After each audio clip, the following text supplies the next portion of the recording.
computer for now. Recording. We're ready to go. Yep. All right. Welcome everyone to the fall semester at Notre Dame de Moore University, and welcome to the Professionals Ethics and Social Responsibility course. I'm Dr. Michael Rendy. You can refer to me as Dr. Mike. I want to welcome you all here. We're going to have a interesting semester. And one reason is because the whole Moodle and this interview picture video is all entirely new to me. So I should be make you laugh about a lot of mistakes that I make.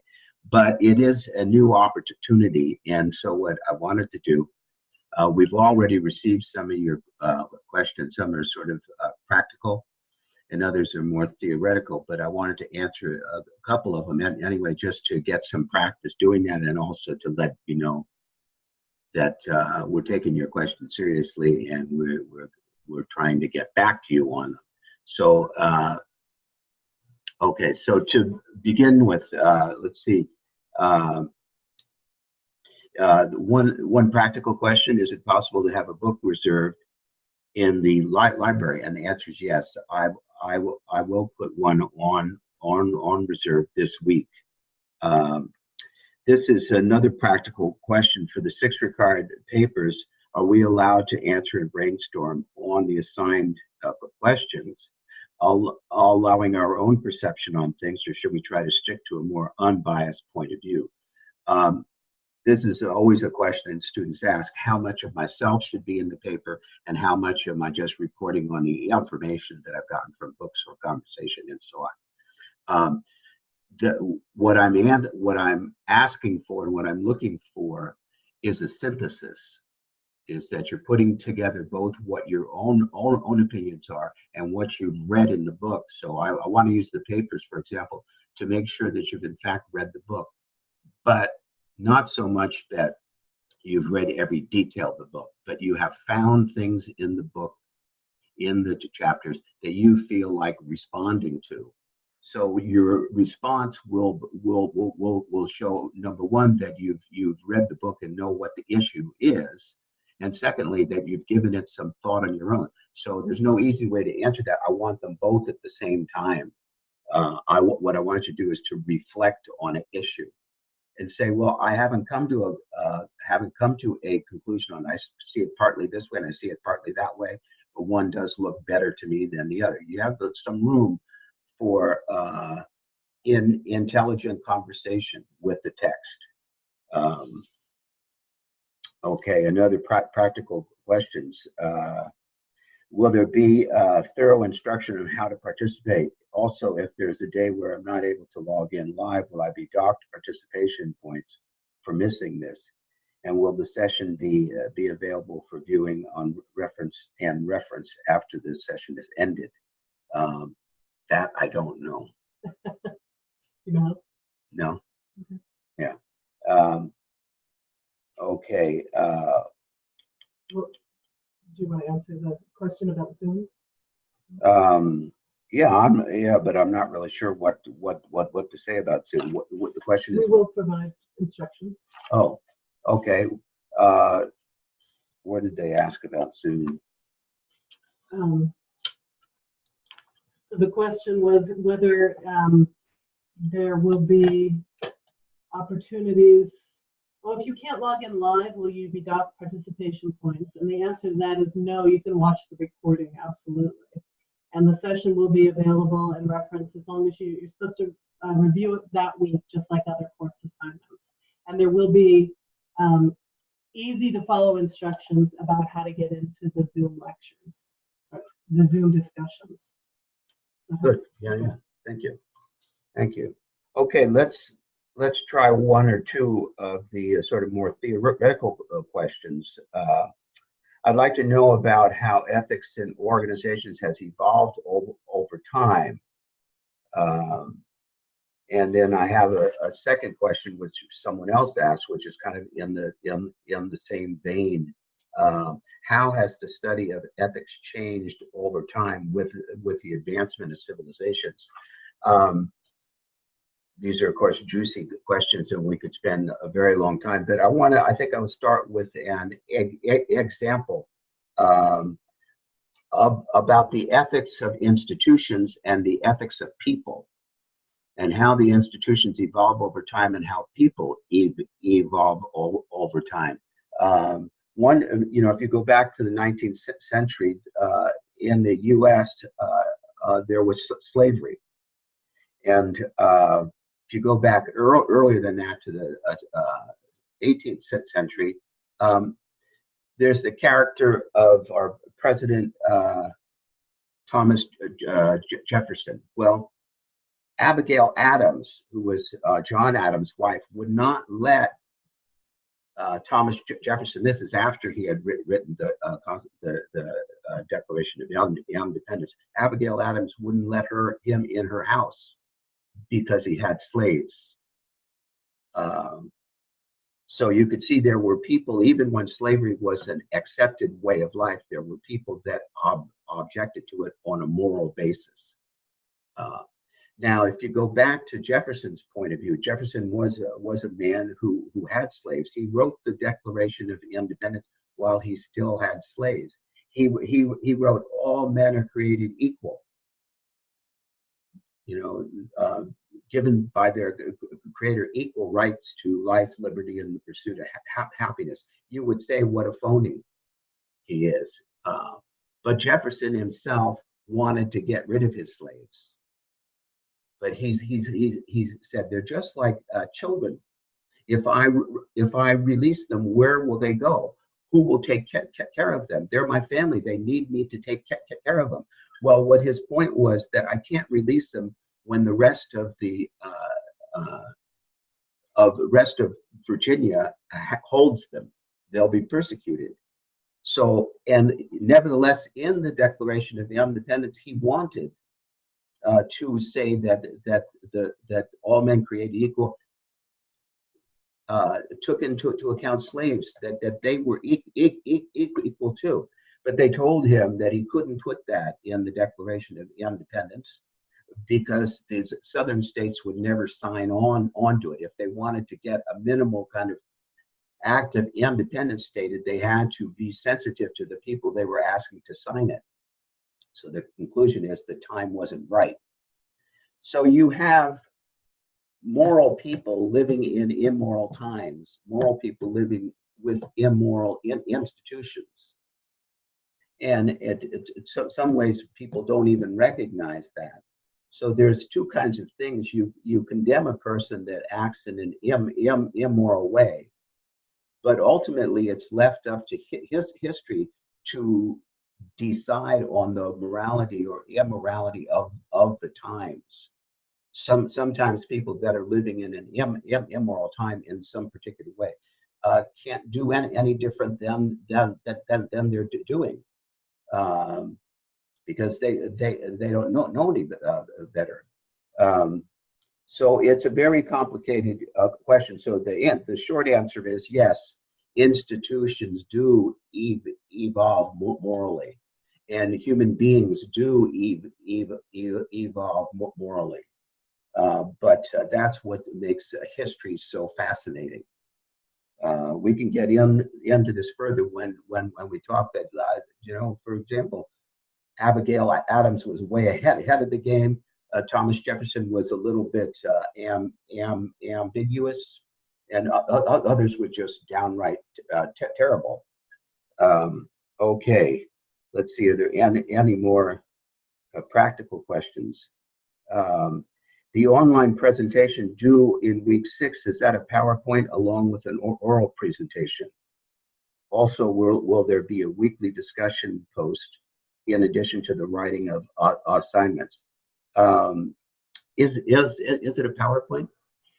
We'll post instructions on how to do what's basically the easier equivalent to a narrated PowerPoint. There's a program that's really easy to use and it's free, and we'll post instructions on how to do that. All right, good. Are the assignments due on Saturday of the week in which they are assigned? Is each paper to need to be between 4 and 5 pages? I think I wrote that the papers were to be between 3 and 4 pages, not 4 and 5. And so, no, the answer is three to 4. But the papers will be due not on Saturday, but on the Monday after the weekend by 6 o'clock in the evening. Okay, let's see. Here's another theoretical question. What questions do you have about the study of ethics in organizations? Can organizations be ethical and profitable at the same time? The short answer is yes, yes, they can. The longer answer is that everyone is involved. Every organization is involved in some morally ambiguous situation, which they're trying to figure out which is the right way to go. Often they decide the right way to go. Often they're not ready to decide the right way they go. But if you're going to do that and you're not going to solve it, you're on the way to disappearing. That is to say, the only way to be profitable and to exist in the long run is to be very careful about your ethics. And I quote Warren Buffett there. He's been in the business of getting rich for a very, very long time, and he says that you can't do it if you're not ethical. You can do it in the short run, but not in the long run. Okay, and who is responsible? This is another theoretical question. Who is responsible for policing people at the top of the organization? Who do those people answer to? Well, in some ways, the CEO of the corporation answers to the board of trustees, or the board of stockholders. And does he have to answer them? Well, I would say he has a lot of liberty to decide things on his own.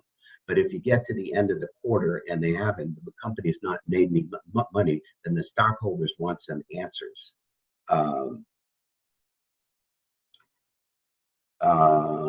No, there's more to that. Lost the question. Who does the top person have to answer to? Ultimately, the top person has to answer to himself. If the man or the woman who founded the company, if it's Hewlett or Packard, there are certain things they want to see accomplished in the organization. The reason they have an organization at all is because there's things they want to get done. There's things they want to make, services they want to provide that they cannot do by themselves. So they want people working for them that take that mission seriously, not in all the little individual tiny things that people do, but in the vision of the corporation about what their let's say their core values are, that people are living up to them. I also want to maybe add one thing. We'll get into this further when we get into the textbook, but you can think about ethics in terms of compliance, and you can think about ethics in terms of creativity. What the difference is compliance, and ethics of compliance is rather a juvenile way of looking at ethics. It's like mom and dad tell you what you have to do, and you follow it to the letter, or you get in trouble. But when you get to work for a large organization, they're going to want to see, not that you're doing exactly what they told you to do and only doing that, but you're trying to be creative in your job, that you're trying to implement the deeper values of the corporation, that you're trying to think outside the box. It's not just a matter of being compliant, but you need also to be creative. You need to be a self-starter. So that's a more, how much are you a company man, a company person, and how far are you willing to go to promote company values? It's a more of an adult way of looking at ethics. So, okay, I know teachers. I knew a friend of mine is a teacher that have taken students home to live with them because the student was living in a car.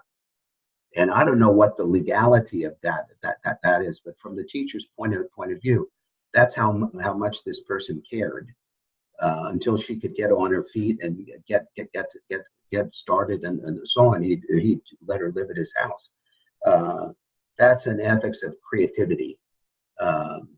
I don't recommend it legally, but one of the things we will learn is that legality and ethics are not exactly the same thing.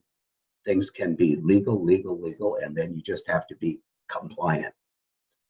Ethics demands a little bit more of your soul.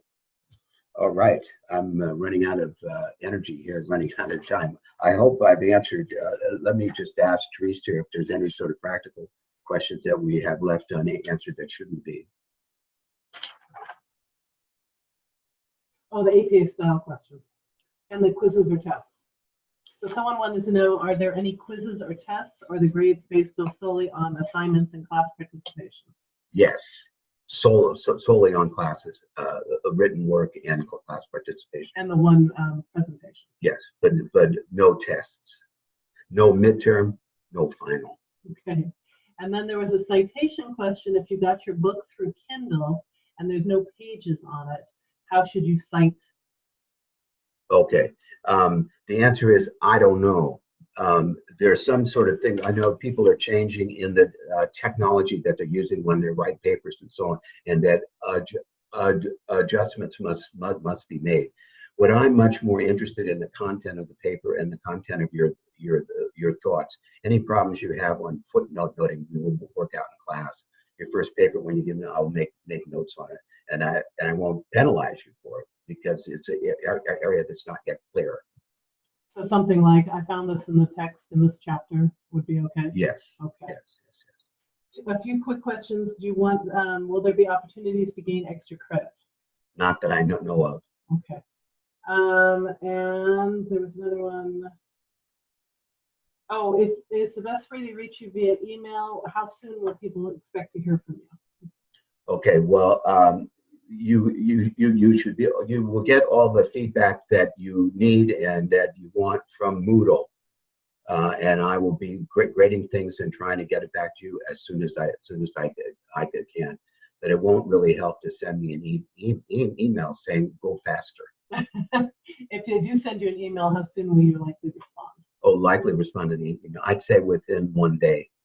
And you're grading generally within, when they turn in an assignment, you'll get a grade within what period of time? Oh, 2 days. 2 days? Yeah. I usually a week. A week. Yes, that's what I meant. A week. Okay. And so, in conclusion. Yeah. In conclusion, I'm a little disappointed that I won't be meeting you face to face. I would like to, meet each of you. But it looks to me like the opportunities and the resources of these programs that we're using. I hope we have some lively chats and get a lot of input. Perhaps there are people that don't feel that comfortable about speaking up in class, but they don't mind firing off a, what do I want to say? A text. Or chat. A chat. So I encourage you to be as expressive as possible, and I will try to, for my part, I'll try to be as honest as I can with you. And I know I just got finished with a Moodle class, which I had mostly in it were human resources people. And their big desire in life is to be ethical. Well, what ethical means for them, they want to serve people. They want to do whatever it takes to serve people the best that they possibly can. So the ethics will not be a matter of compliance. Make sure they have minimally what they need, but to go the extra mile. So I look forward to, I enjoyed teaching human resources people. Okay. So turn off the recording